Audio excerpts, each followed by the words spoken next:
नमस्कार, म कलाकार पवन कुमार अधिकारी।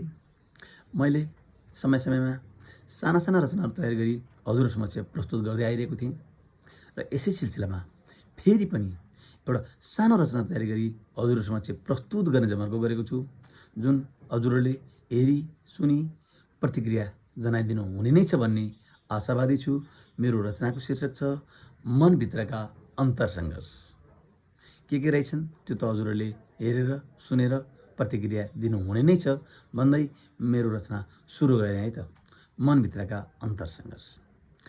किन आफैसँग आफ्नै मन डराउँछ, किन आफैसँग आफ्नै मन डराउँछ। लेख्न बस्छु कहिले शब्दहरू हराउँछ, हुने गर्छन् मनभित्र विचारका द्वन्द्वहरू। लुकामारी खेल्दै जान्छन् आउँदैनन् छन्दहरू, लुकामारी खेल्दै जान्छन् आउँदैनन् छन्दहरू। शत्रुसँग डट्न सक्छु मित्रहरूले बोलाएर, शत्रुसँग डट्न सक्छु मित्रहरूले बोलाएर। घस्ने गर्छन् छुरी किन सोच्ने गर्छु टोलाएर। तिनलाई के पो संज्ञा दिनु आफन्त कि भनौँ पराई। एक्लै लड्छु शत्रुसँग आफ्नैसँग बस्छु डराई।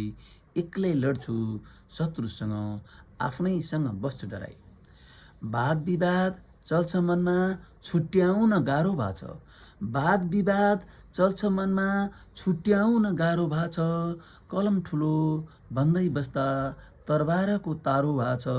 शब्द सङ्कलनको शक्ति कलममा नै पाइने रहेछ। मुठभेडमा जानु पर्दा तरबार पनि चाहिने रहेछ, मुठभेडमा जानु पर्दा तरबार पनि चाहिने रहेछ।